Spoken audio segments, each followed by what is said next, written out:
I got off work early today so I can go out and work in the barn. I have a full-time job working at a local hospital in the imaging department.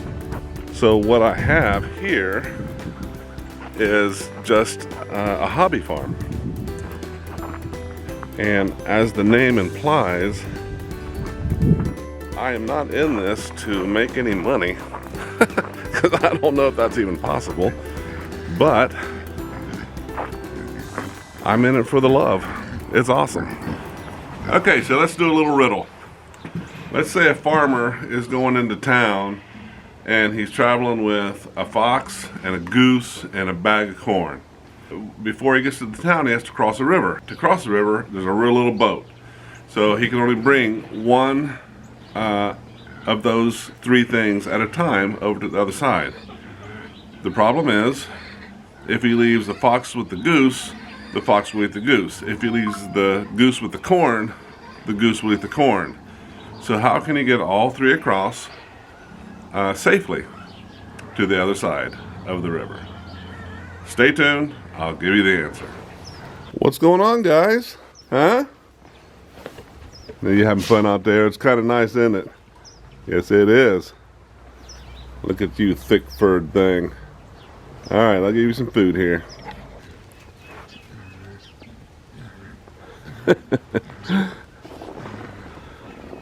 Good old Dinky. She likes playing with all the animals. Last night it got down to... Hey, girl. Hey, girl. 0 degrees. Right now it's about 11. So I'm out here giving the animals some warm-up food. You ready? Huh? I'm coming. So one of the hard things about hobby farming in Ohio is, of course, winter. But one of the hardest parts, and the thing you gotta stay on top of, is how do you water your animals, especially in the wintertime. And especially if they don't have a heated enclosure, and mine don't. So when we had just goats, we had all of them were in a central location. Well, 2 locations actually, the bucks and the does. And we had a metal watering trough by 5 gallon, and we would put in a little heating element that sat in the bottom, and it was plugged into the wall. The heating element, it sat at the bottom of the water, so the goats never got to it and never could bother it, and it kept the water thawed out all winter. It was awesome. I still do that. I have that same thing here for Meadow, the doe, and the dog, Piper, drinks out of it, and the cats drink out of it. So that's taken care of all winter. I have one for the bucks because I had one there originally for them. So their water is thawed out all winter in a big 5 gallon trough. The issue comes in with the pigs because I don't have a heated element to them. So they will ruin anything you try to set up that's supposed to be delicate or done a certain way. So I haven't yet found a way to really give them a fresh water supply in the winter that's heated. I can't do it. It's far from the barn a little bit. So both of my pig pens right now, I physically have to give them water every morning and every evening. And when I do that, especially in the mornings, but when it's super cold, like today it was in the single digits, but they will be frozen solid.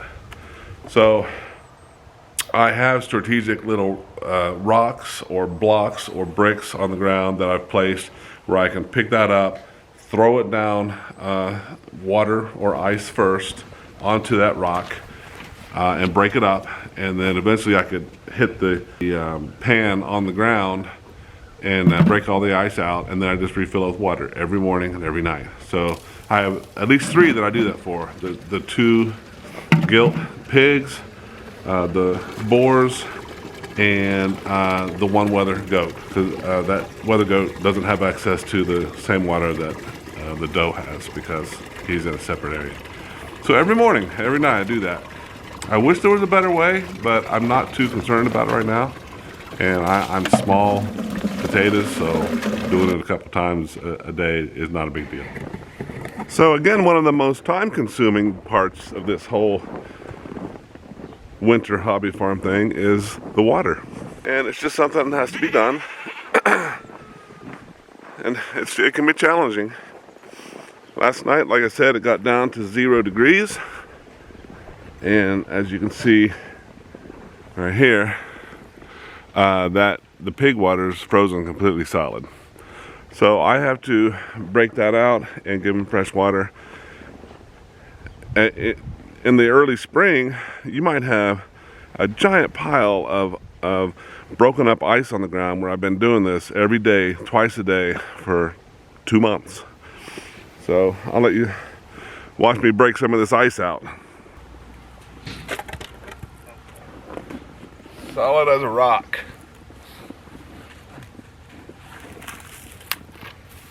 There's some old ice from when I've been doing it.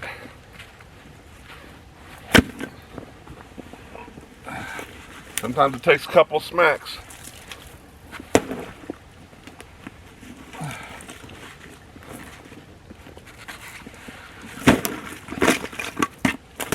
All right, cleaned out and ready for some water.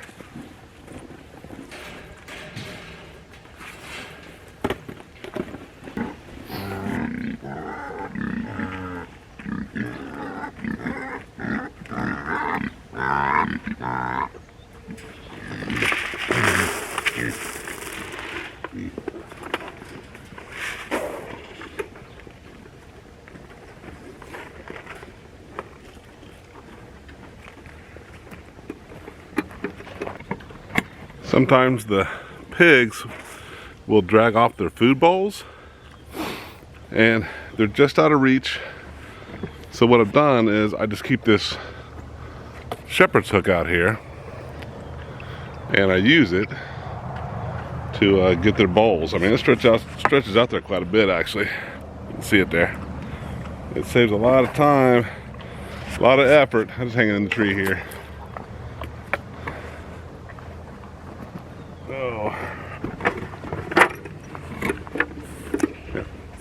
It's the little things, you know, the little things that help out.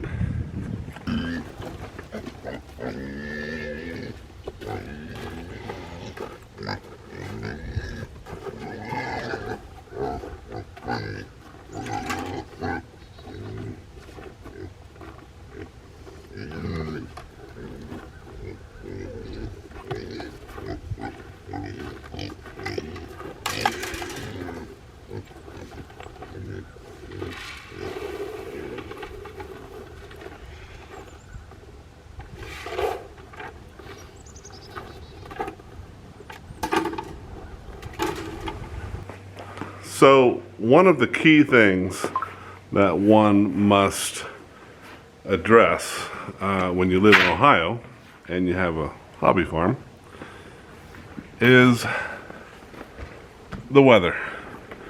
Part of that weather is being able to deal with the super cold. I'll talk about various items that help keep me warm, but right now I want to address something I've always wanted. Some long johns. I've never had any. I just never bought them. My wife never bought them. So for Christmas, I told my wife I'd like some long johns. So she got me some. Yay! And in my mind, I had always envisioned them as that white with a waffly type of design on them. You know, little squares or something. I can't describe it, but not flat. It just had a little bit of texture to it, I guess I want to say. But my wife bought me some, she said they were long johns. I guess they are. They're navy blue and they're like silky. I mean, they're super smooth, super thin, but I'm toasty warm. I got them on right now. So, you know, I've been wearing them. They're comfortable.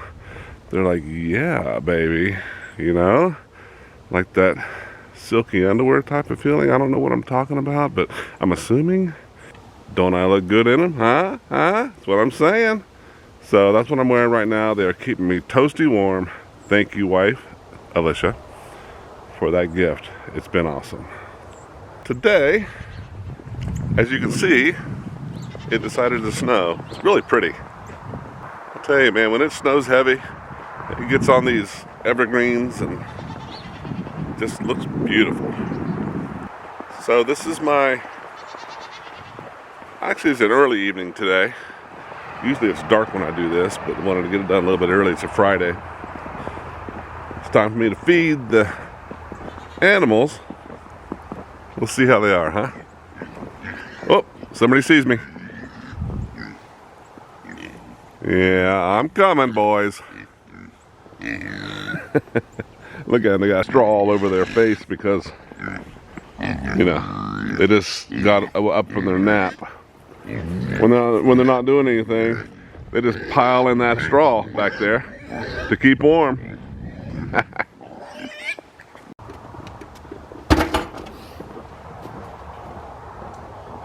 It's funny, when you have a snow, you can see all the animals that they live with, because there's all kind of bird tracks around their food bowls and their water bowls. You'll see mice and rabbits and fox, all kind of stuff. But the birds were here getting a drink today. You can definitely see that. How you guys doing, huh? Having your daily visit? Huh? You all will not recognize her in the summer. She probably looks 50 pounds heavier than what she really is. That is all undercoating, all cashmere. Because like I said, it was almost 0 degrees this morning, but it is so soft. I mean, yeah, you are plenty warm, aren't you? Yes, you are.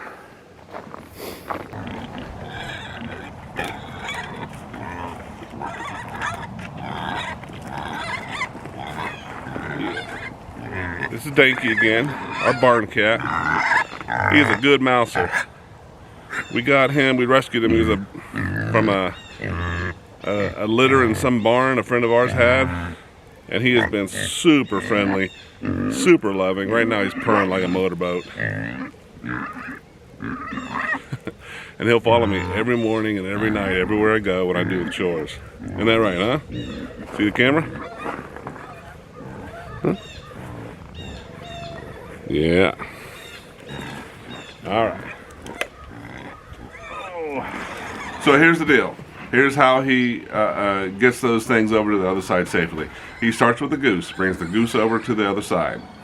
He will go back and get the fox, bring the fox over, bring the goose back to the side with the corn, grab the corn, leave the goose, bring the corn back over with the fox.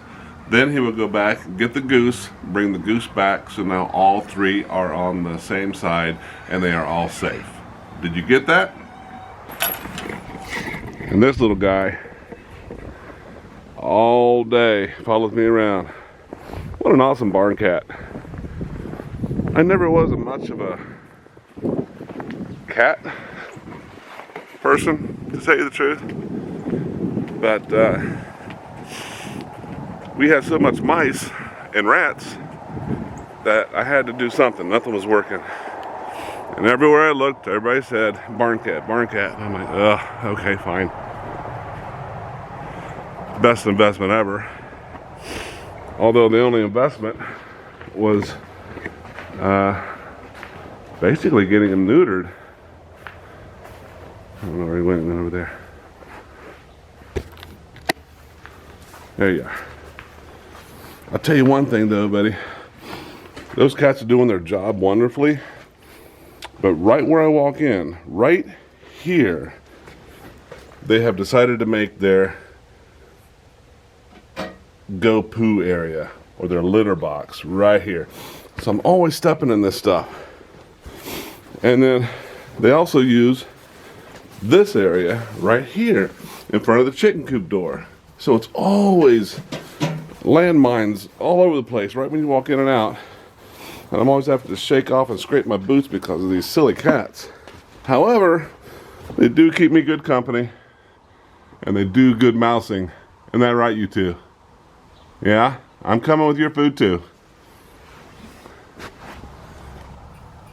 Thank you so much for watching and joining me as I go on this hobby farm journey. Please like and subscribe to keep up with all the adventures as they happen on Rubber Soul Farm.